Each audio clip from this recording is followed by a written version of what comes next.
Welcome to biology, my dear student. Today it's our 17th lecture, and my dear student, we are discussing chapter 7 evolution.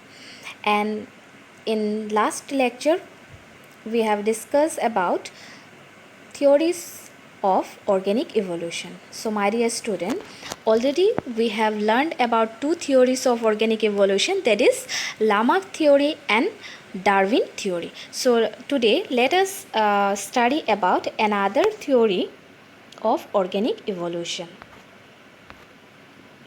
So today we'll learn about mutation theory. So my dear student, the term mutation. So you should know what is the meaning of mutation.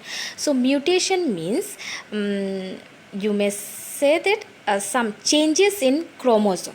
Okay, so some changes in chromosome number. Okay, it may be the change of chromosome number, or change in gene, okay, number of gene, or if some addition of chromosome, or deletion of chromosome, okay, addition or subtraction of chromosome, or you may say that in as a general you may say that it is change in chromosome. Okay, so mutation means what? Sudden changes in chromosome. So the theory itself says that mutation theory, that means it will relate to gene, okay, or chromosome. So my dear student, Hugh de Veris in 1901 put forward a theory of evolution called mutation theory. So my dear student, Hugh de Veris in 1901. So this mutation theory, it is a theory 100 years later to Lamarck theory. Okay, so Hugh de Veris, he put forward a theory, and that theory is known as mutation theory related to evolution. Okay, now let us know that in his theory what he have stated. The theory states that evolution is a Zerky process. Okay, so Zerky means it is a very all of a sudden, okay, it may occur. That means if you considered movement, okay, so that means all of a sudden, okay, there is no any certainty, but all of a sudden it starts. Clear? So it is said that evolution is a Zerky process. So it does not have a direction that in this direction only evolution should go. Okay, but it may occur in a diverse direction. So according to Hugh de Veris, he said that evolution may occur at any direction. Okay, in a random and discontinuous way it may occur, and where new varieties and species are formed, and as a result what happened, new varieties and species are formed by mutation. So mutation means discontinuous variation. So he did his experiment on a plant, and from there he came to some conclusion. Okay, so in your book it is mentioned about Hugh de Veris mutation theory, and I ask you to go through that. Okay, so you go through that portion where about mutation theory it is explained. So there, okay, so my dear student, Hugh de Veris, what he said, that evolution is a random and discontinuous process. It is not a continuous process. Okay, and evolution may occur at any direction. Okay, it may occur at any direction. So where a new varieties and species will occur, and that mutation function as a raw material of evolution. So mutation actually here, so according to Hugh de Veris, mutation is function as a raw material of evolution. So here according to Hugh de Veris, mutation in genes or in chromosome are the raw material of evolution. So because of which in nature we find new varieties and species. So this was his statement regarding to evolution. Okay, so I hope that you have understood. So according to Hooke de Vries, mutation function is the raw material of evolution, and due to mutation what happened according to him, random and discontinuous that evolution occur, and as a result of what happened, new varieties or changes occurs among the organism. Okay, so my dear student, now let us see difference amongst Lamarckism, Darwinism and mutation theory. So between this theory, what are the differences? Okay, now while taking notes, please make this table. Okay, so first you will write properties, then Lamarckism, Darwinism, then third will be mutation theory. So my dear student, number one property we will consider as vital force. So vital force means the internal, okay, so internal force, that means within an organism, okay, from internal force we are talking. So Lamarckism, what does it talks about? Vital force. Okay, so the theory believes that every organism has an internal vital force that tends to increase its size up to a certain limit. So already in Lamarckism we have discussed about that. Lamarckism, what does it says? Lamarckism, it already states that every organism has an internal vital force. Okay, internal energies are there. Okay, internal force are there, and internal energy and forces, these are developed inside the body of an organism, and what happened, that tends to increase. So with the help of which what happens, the size of an organism increases up to a certain limit. So Lamarckism gives importance to vital force. Okay, now let us see that what does Darwinism says. So Darwinism does not believe in internal vital force. So my dear student, whereas Darwinism does not believe in internal vital force. Okay, and mutation theory, no internal vital force is involved. So in mutation theory also they are not talking about any internal vital force.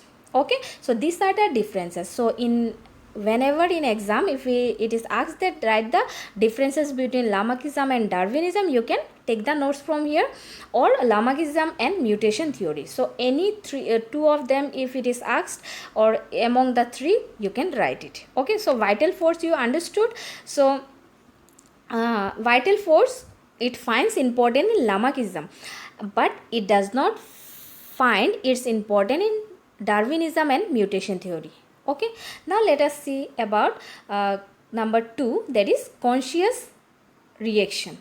So Lamarckism, what happened, they states that animal with well developed nervous system react consciously to any change in environments. So according to Lamarckism, what happened, animal with well developed nervous system react consciously to any change in the environment. So it is the statement of Lamarckism. Now let us see what does Darwinism says about conscious reaction. Darwinism does not involve any conscious reaction. So Darwinism, they does not involve any conscious reaction. They are not talking about the consciousness of an organism towards the environment. Okay, whereas mutation theory, we know that they are talking only about the mutation, that changes in the gene, changes in the chromosome. So here also what happened, no conscious reaction is believed to take place in the process of evolution. So they never talk about conscious reaction related to evolution. Okay, and Darwinism also never spoke about conscious reaction related to evolution, whereas Lamarckism, they believe that animals with well developed nervous system react consciously to any changes in environment. So these two are the different properties that are focused in Lamarckism, Darwinism and mutation theory. So this vital force, it finds important in Lamarckism, and conscious reaction also finds important in Lamarckism, whereas Darwinism and mutation theory, they never talk about vital force and conscious reaction. Okay, then my dear student, next number 3 is use and disuse. So according to Lamarckism, the organs put to more use are believed to develop more, while organs not used began to degenerate. So this was the main statement of Lamarckism. Okay, so Lamarck theory, it is the main important point, that is use and disuse. So they gave more importance to use and disuse. So they already we came to know that organs which are put in more use to be believed to be well developed, whereas organs which are being less used, it seems to be degenerate. Okay, now let us see use and disuse, what Darwinism says.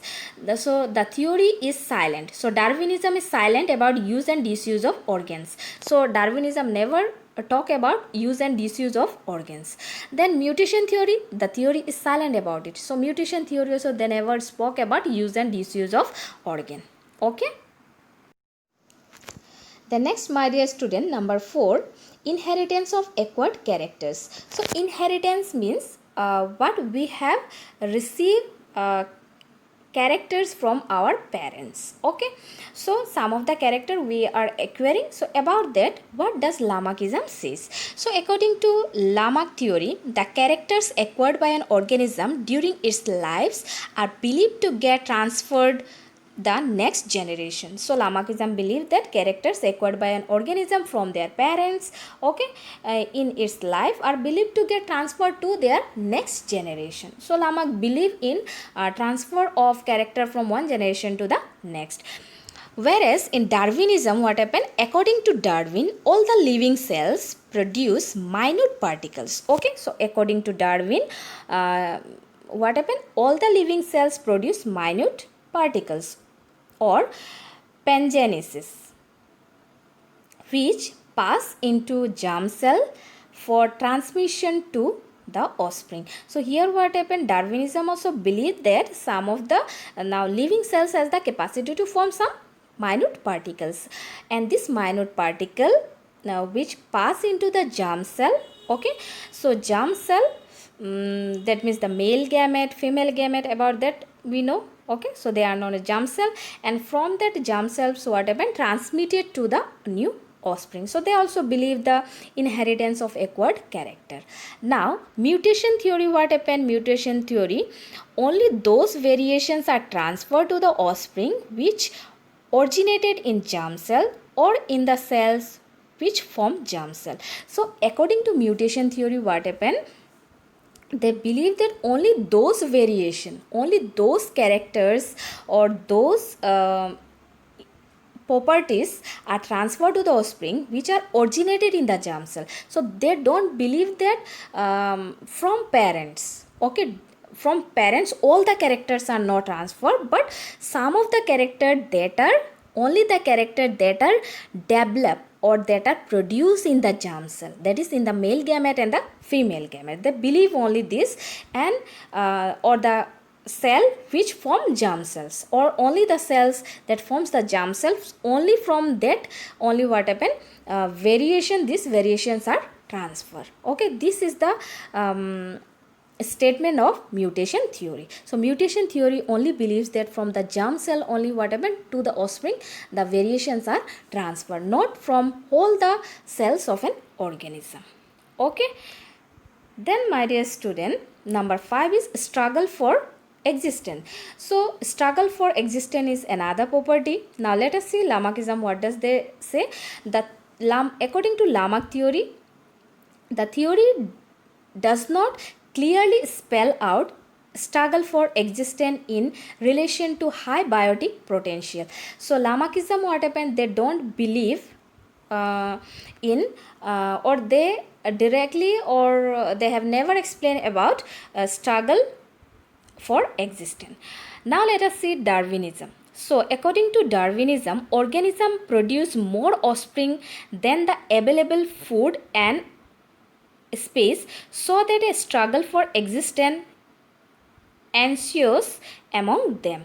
So Darwinism, they believe in struggle for existence. Already we came to know. Okay, then mutation theory, the theory believes in struggle for existence. Mutation theory also believed in struggle for existence. So these are the 5 points we have discussed, the difference among Lamarckism, Darwinism and mutation theory. So my dear student, I hope that you have understood. So please note down and go through all these points. So thank you and have a great day.